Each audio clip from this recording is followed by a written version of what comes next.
Hello everyone. आज हम बात कर रहे हैं बैंकिंग एग्ज़ाम से रिलेटेड कि कैसे मैंने क्वांट्स में 35 आउट ऑफ 35 स्कोर किया है।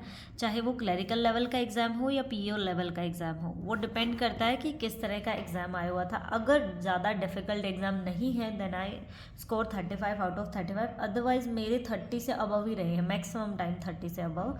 जैसे कि मैं बता रही हूँ, क्वांट्स में मुझे इंटरेस्ट आता है पढ़ाने में और पढ़ने में भी।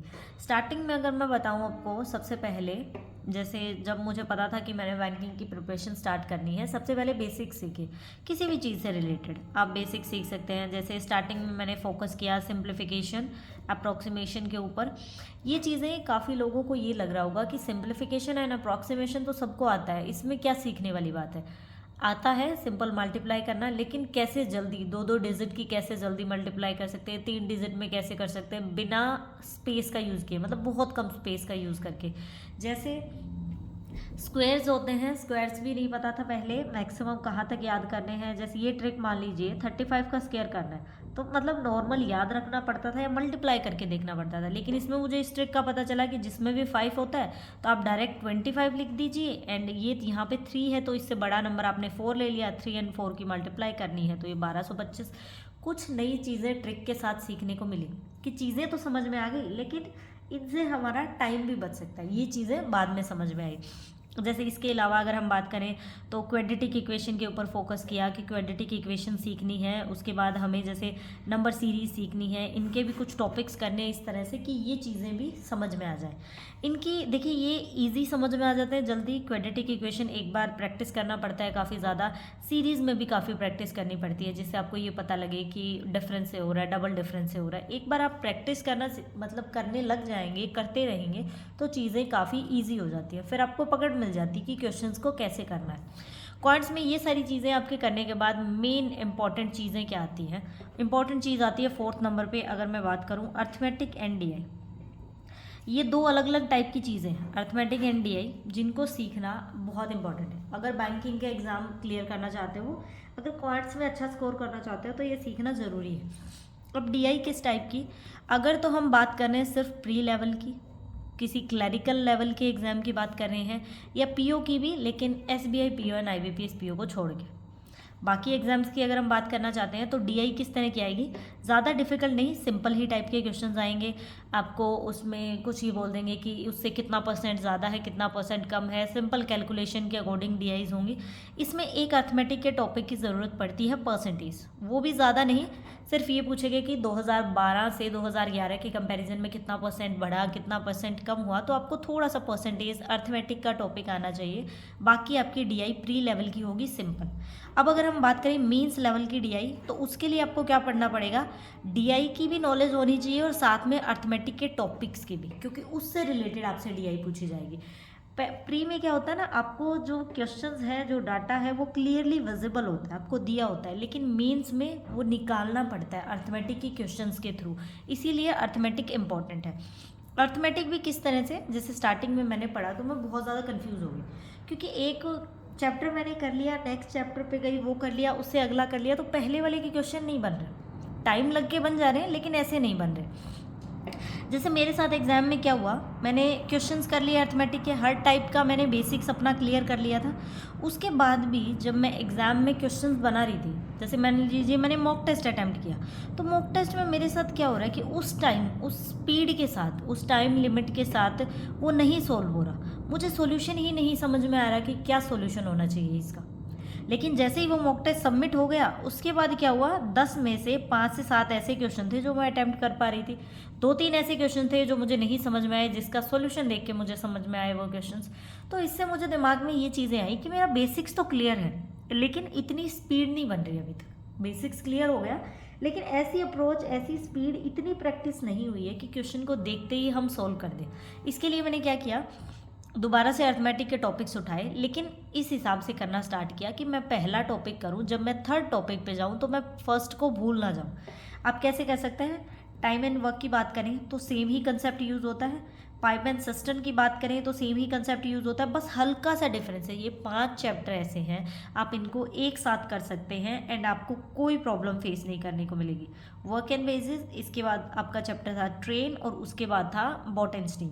ये 5 ऐसे चैप्टर्स हैं जिनको आप एक साथ कर सकते हैं। सब में सेम ही मेथड यूज़ होते हैं। क्या? ST=D, स्पीड को टाइम से मल्टीप्लाई किया, डिस्टेंस बन गया।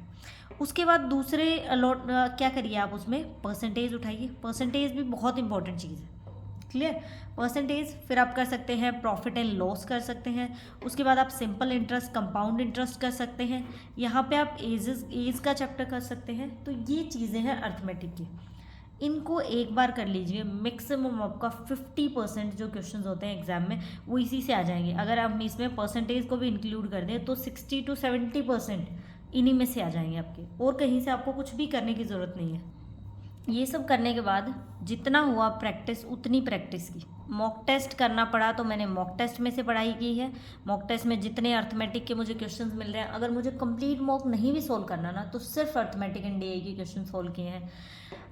राकेश यादव सर की बुक है, मुझे लगा कि ये SSC के लिए बुक है, ये बैंकिंग के लिए नहीं है। बट जब मैंने क्वेश्चन सोल्व किए तो 300 साढ़े 300 क्वेश्चंस मुझे उस टॉपिक के रिलेटेड मिले, जैसे टाइम इन वर्क हो गया, प्रॉफिट इन लॉस। तो मुझे काफ़ी ज़्यादा कंसेप्ट मेरे क्लियर हुए। जो चीज़ें क्लियर थी उसमें और ज़्यादा क्लैरिटी मिली है कि कैसे हम कम टाइम में क्वेश्चन को कर सकते हैं। एक स्टार्टिंग का फेज़ होता है ना, उसमें क्या ज़रूरी होता है, क्वेश्चन को अटैम्प्ट करना। क्वेश्चन को अटैम्प्ट करना ज़रूरी होता है कि मतलब वो क्वेश्चन हमें आना चाहिए। लेकिन जैसे ही क्या होता है, जैसे ही आपको चीज़ें क्लियर होने लग जाती है, आप ज़्यादा से ज़्यादा प्रैक्टिस करते हो, तो आपका क्या नेक्स्ट अप्रोच क्या रहता है, कम टाइम में, कम से कम टाइम में, मतलब लेस टाइम लगाऊं मैं और इस क्वेश्चन को कंप्लीट कर दूं। कोई शॉर्ट ट्रिक, कोई ऐसी चीज़ें, वो शॉर्ट ट्रिक्स आपके दिमाग में बनना स्टार्ट हो जाते हैं जैसे जैसे आप प्रैक्टिस करते हैं। मुझे भी चीज़ें ऐसे ही क्लियर हुई दिमाग में। मतलब स्टार्टिंग में जब मैं अगर मैं शॉर्ट ट्रिक लेके चलती ना तो एग्जाम में मैं भूल जाती। स्टार्टिंग में मैंने किया बिल्कुल बेसिक मेथड से, बेसिक मेथड मैंने सीखा, क्योंकि एग्जाम में जो ट्रिक्स होती है ना, वो जैसे ही हमारे दिमाग के ऊपर प्रेशर है कि मुझे स्पीड से करना है, टाइम चल रहा है, टाइमर चल रहा है, तो वो शॉर्ट ट्रिक काम नहीं आती। लेकिन अगर आपने उसका बेसिक सीखा हुआ है तो आप बता देंगे कि ये क्वेश्चन ऐसे सोल्व किया जाता है। जितना हो उसके प्रैक्टिस करिए। आशीष सर की क्वांटा बुक है, उसने भी मेरे को बहुत ज़्यादा हेल्प की है। इसके अलावा अगर मैं बात करूँ चेकलिस्ट में, तो ये सोचिए कि मतलब हर रोज़ का एक टेंशन ही खत्म हो गई कि हर रोज़ हमारे को 20 क्वेश्चन मिलेंगे, 3 से 4 DI देखने को मिलेंगी, कुछ बाकी चीज़ें करनी है आपको, जैसे सिंप्लीफिकेशन, नंबर सीरीज़, वो भी कर सकते हैं। तो एक किस्म से फ्री में एक मॉक टेस्ट मान लीजिए इसको, तो आप लोग अटैम्प्ट कर सकते हैं इस तरह से। लाइव मॉक टेस्ट भी काफ़ी देखने को मिलते हैं, वो भी आप अटैम्प्ट कर सकते हैं। तो ये मेरा फुल अप्रोच था क्वांट में 35 आउट ऑफ 35 स्कोर करने का।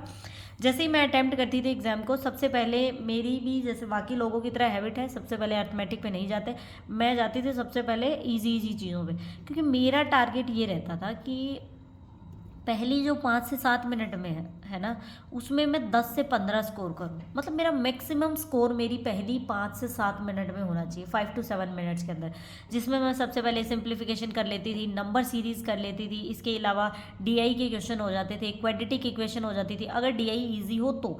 उसके बाद अगर DI ईजी पहले नहीं थी देन ये सारी चीज़ें कर ली। उसके बाद मैं जाती हूँ DI के ऊपर, एंड लास्ट में मुझे करना होता अर्थमेटिक। लास्ट में क्यों अर्थमेटिक करना होता था, अगर DI डिफ़िकल्ट है तो पहले अर्थमेटिक, देन फिर हम DI कर सकते हैं। डिफ़िकल्ट अब आपको कैसे पता लगेगा, ये डाउट होगा दिमाग में।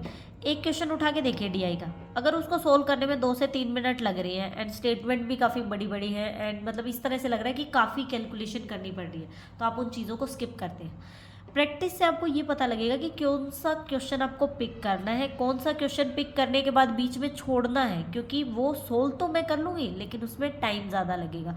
जिस दिन ये चीज़ें आप सीख जाएंगे ना करनी, किसको स्किप करना है, कौन सा पिक करना है, क्योंकि एग्ज़ाम में हर बार एक ना एक क्वेश्चन, 1-2 क्वेश्चन ऐसे होते हैं जो आपको अटकाने के लिए होते हैं, ताकि उसमें कोई ना कोई स्टूडेंट अटके और उसका सिलेक्शन रह जाए। आप उसको स्किप कर देंगे ना एंड आपकी एक्यूरेसी अच्छी है, आपने मान लीजिए 34 ही अटैम्प्ट किया एंड आपकी एक्यूरेसी अच्छी है, तो आप लोग 35 आउट ऑफ 35 भी स्कोर कर सकते हैं, आपको 1 नंबर एक्स्ट्रा वैसे ही मिल जाएगा। तो इस ट्रिक को अपनाइए, आप क्वांट्स में डेफिनेटली अच्छा स्कोर कर सकते हैं। क्वांट्स इतना डिफिकल्ट नहीं है, एक बार इसको सीखने की ज़रूरत है। कोई भी सेक्शन डिफिकल्ट नहीं होता, बस एक बार हमारी अप्रोच अच्छी हो जाए, उसमें हमें मज़ा आने लग जाए उस चीज़ को करने में। ऐसा नहीं कि हेजिटेशन सी हो रही है, ओहो क्वांट पढ़ना पड़ेगा, दिमाग में ऐसी चीज़ें आ रही है तो नहीं सीख पाओगे। अगर ये रहेगा ना कि हाँ क्वांट पढ़ना है तो मैं पढ़ लूँगा, तो वो वाला अप्रोच आना चाहिए, फिर आपको चीज़ें क्लियर होंगी। Thank you for watching the video.